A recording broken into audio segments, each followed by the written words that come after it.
Beneath the freezing, iron-gray waves of the Baltic Sea lies a chilling testament to human greed and the unstoppable power of nature. This is the legend of Vineta.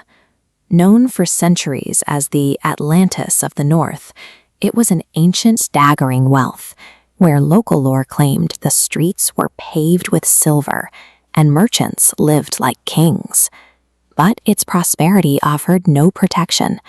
According to the stories, in a single, terrifying night of violent storm surges, the entire city was swallowed whole by the ocean, vanishing into the murky depths forever. Today, to search for Vineta is to dive into a maritime graveyard, hunting for a civilization aggressively reclaimed by the sea. Curious, for generations, people have asked the same question. Is this lost city merely a cautionary fairy tale, or a genuine, undocumented chapter of human history waiting to be unearthed?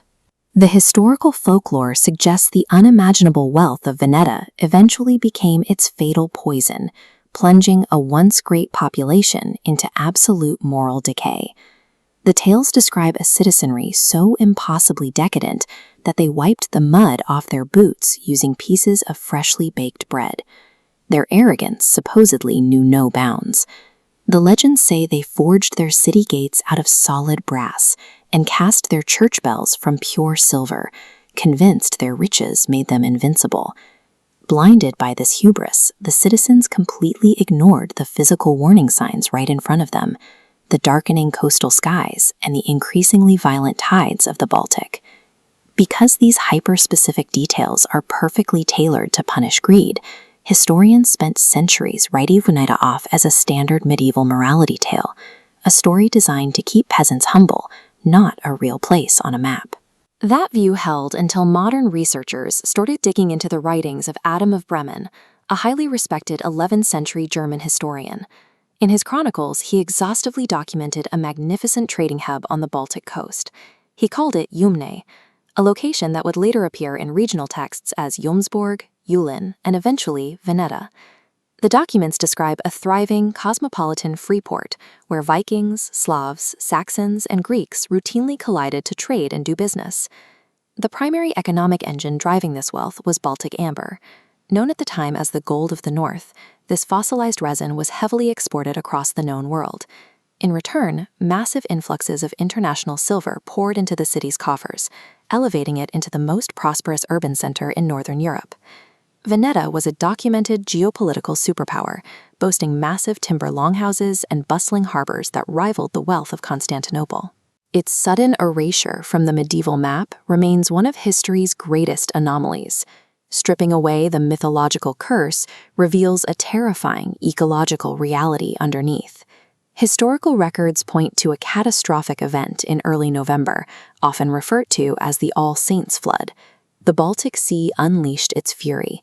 Hurricane-force winds drove an apocalyptic wall of freezing water straight into the coastline. The sheer kinetic energy of the surge physically splintered the massive timber foundations of the longhouses and collapsed those heavy gates.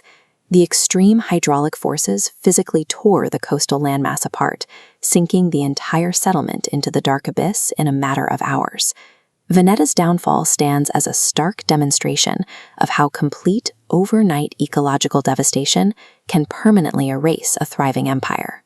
The trauma of that sudden annihilation lingered in the region for centuries, kept alive mostly by local fishermen working the coasts of Germany and Poland. They claimed that on quiet, foggy nights, if you looked down into the dark water, you could see the ghostly ruins of the city, or hear the muffled ringing of its sunken silver bells. But the era of staring out into the fog is over.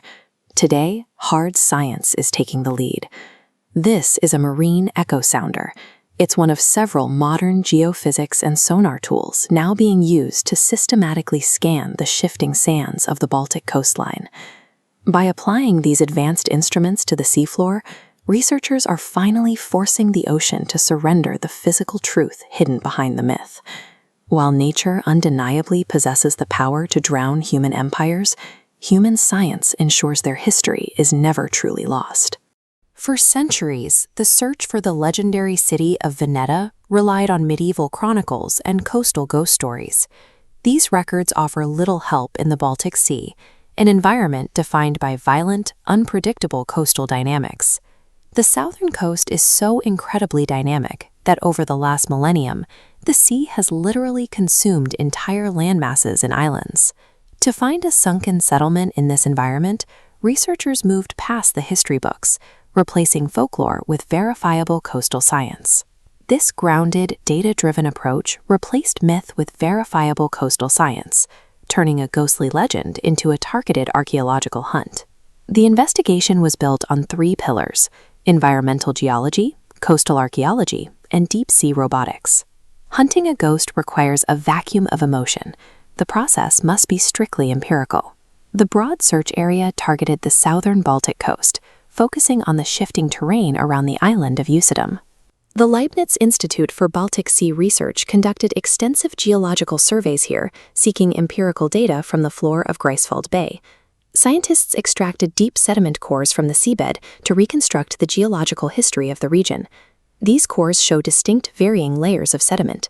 The data proves that massive landmasses in this bay collapsed into the ocean due to catastrophic historical storm surges. The specific sedimentary anomalies seen here match the timeline of the sudden destruction described in the Vineta legend. Armed with these new geological models, researchers narrowed their search to the neighboring Polish island of Wolin. This required archaeologists to work in the thick, freezing mud of the Tsivna River estuary. Beneath the mud, they uncovered massive preserved wooden harbor structures from the 10th century. The scale and engineering of these timber foundations indicate a massive economic operation. Thousands of artifacts were found trapped within the waterlogged timber, revealing a sprawling, multicultural trade network. The team recovered Viking shipbuilding tools, Arabic silver dirhams, and vast quantities of raw goods. They also unearthed raw Baltic amber, the regional export that generated the city's fabled wealth. This site provides physical proof that a wealthy, global trading hub existed right where the sea and land collide.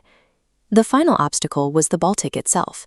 Its pitch-black, freezing, and murky waters make wide-scale mapping impossible for human divers. To finally map the ocean floor, researchers deployed high-resolution autonomous underwater vehicles. These robots utilize marine magnetometers and synthetic aperture sonar to penetrate the silt and map the obscured seabed. The robots glided through the depths, revealing sunken foundations.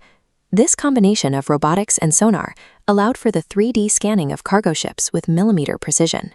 This autonomous mapping provided the final blueprint of the drowned city, closing the scientific funnel. Vineta is no longer a ghostly fairy tale. It is now a site of verified marine archaeology. The massive submerged timber harbors and Viking-era wealth prove that the ancient chronicles were reporting on a genuine economic titan. While the discovery is permanent, the brutal coastal dynamics that destroyed the city centuries ago are still active. The Atlantis of the North has been found, and its wealthy legacy is secured. Science has finally reclaimed this lost history, but the freezing waves remain a reminder of nature's power to erase it.